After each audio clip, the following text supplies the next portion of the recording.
Nous poursuivons avec la page santé. Cette fois-ci, nous sommes mardi et Daryl Mélégan nous revient. Daryl, bonjour. Bonjour René Soglo, bonjour à tous. On parle ce matin de la béance vaginale. Il s'agit d'une affection assez courante qui touche la femme de l'adolescence à la ménopause. Vous nous dites et vous assurez également que le sujet reste souvent tabou et c'est une ouverture du vagin due à une faiblesse des muscles toniques du périnée.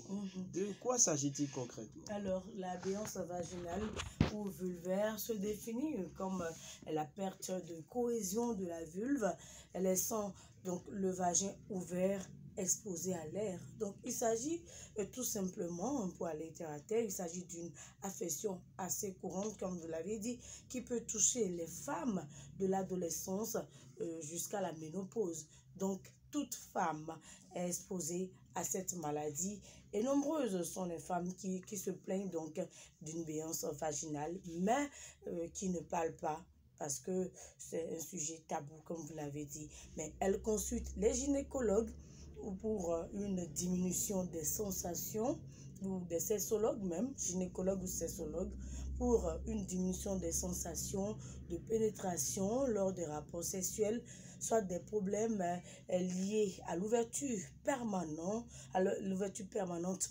du vagin, c'est-à-dire la femme qui entend des bruits vaginaux pendant les rapports sexuels, le vagin sous forme de réservoir entre griffes. Mais qui devient trop gros, c'est ça? Oui, qui devient trop gros avec les pertes liquidiennes après le bain. Donc, cette béance vulvaire est soit isolée, soit associée à d'autres troubles comme une incontinence urinaire ou anale. Quand on parle d'incontinence urinaire, vous savez que ça a trait à la fistule obstétricale, en quelque sorte. Donc, une femme atteinte de cette anomalie se trouve vraiment complexée car la béance vaginale impacte considérablement les relations sexuelles et mine sur le moral. D'accord.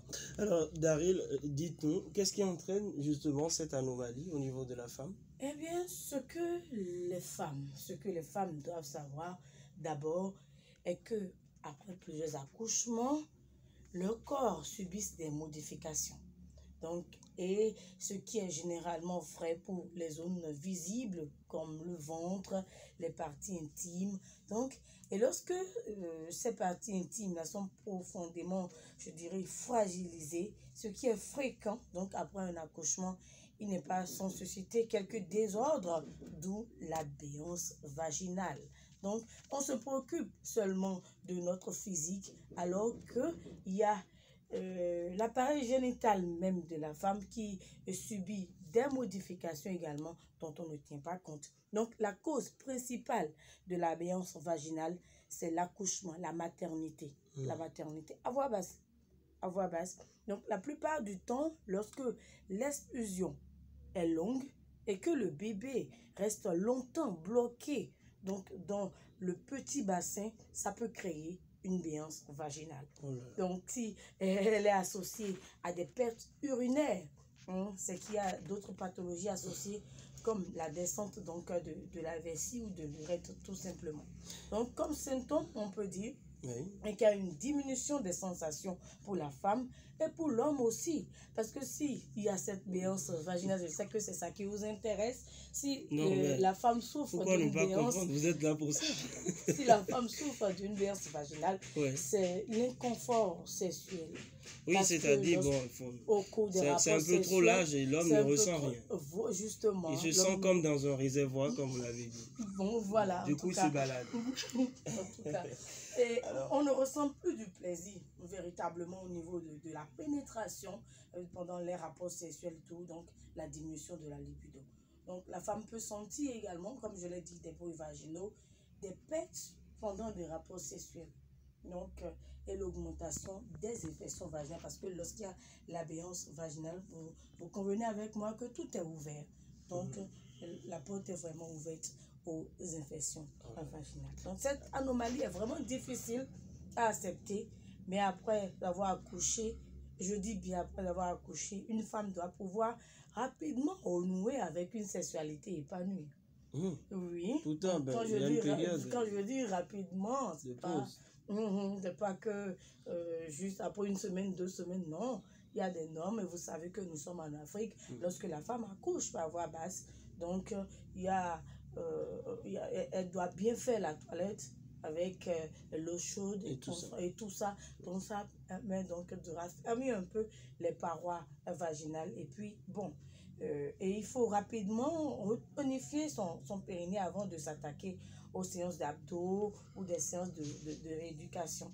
Mais attention, si vous avez des fuites urinaires, quand une femme a des fuites urinaires, je vais bien expliquer, quand vous toussez, par exemple, quand la femme tousse, elle sent qu'elle a des fuites urinaires, alors là, il y a raison de s'alarmer. Lorsque la femme éternue, par exemple, et elle sent des fuites urinaires, lorsqu'elle soulève des charges, et qu'elle sent également, alors là, il faut alors voir un gynécologue ou un sexologue. Cela peut être le début d'une incontinence urinaire. Et vous avez d'autres conseils pour les dames ce matin? Un conseil, bon, en termes de conséquences, bon, la béance vaginale est responsable, comme je l'ai dit, d'un inconfort sexuel. Et il existe des conséquences urinaires, comme je l'ai dit, sexuelles et consorts. Et cela entraîne aussi une fistule obstétricale. Une fistule obstétricale dont la femme est sujette à faire beaucoup d'infections, ce qui n'est pas bon pour sa propre santé et pour, je dirais, le bien-être également de son partenaire. Et en cas de symptômes, la première chose à faire est d'aller voir son gynécologue pour vérifier votre tonus périnal, c'est-à-dire les muscles qui sont autour du vagin, si ce n'est pas desserré, si c'est en bonne forme, et voir encore d'autres causes. Donc, en cas d'apparition des symptômes précités, la femme doit forcément faire recours, comme je l'ai dit, à un gynécologue, car cette maladie n'est pas connue de tous. N'est pas connue de tous et les femmes en souffrent et préfèrent ne rien dire, se taire, tout simplement, alors que le mal est là. Donc, cela peut se traiter par une intervention chirurgicale même. Cela peut se traiter par une intervention chirurgicale. Donc, ne restez plus à la maison, les femmes, pour confier votre sort peut-être à votre destin ou consort. Cela dépend donc de votre propre vie et de la sexualité de votre couple. C'est important. Merci à vous, Daryl Mélégan, pour tous ces conseils. Il faut dire que tout le mois de mars, sur la page de santé, nous allons parler que des anomalies, des pathologies propres à la famille, à la femme. Et désormais, on enseigne davantage sur la béance vaginale, une affection donc, qui attaque les femmes, surtout après accouchement.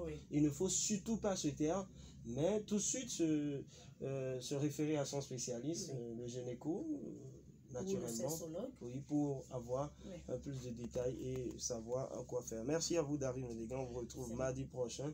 Sans oublier également que vous êtes déjà là samedi pour 100% femmes.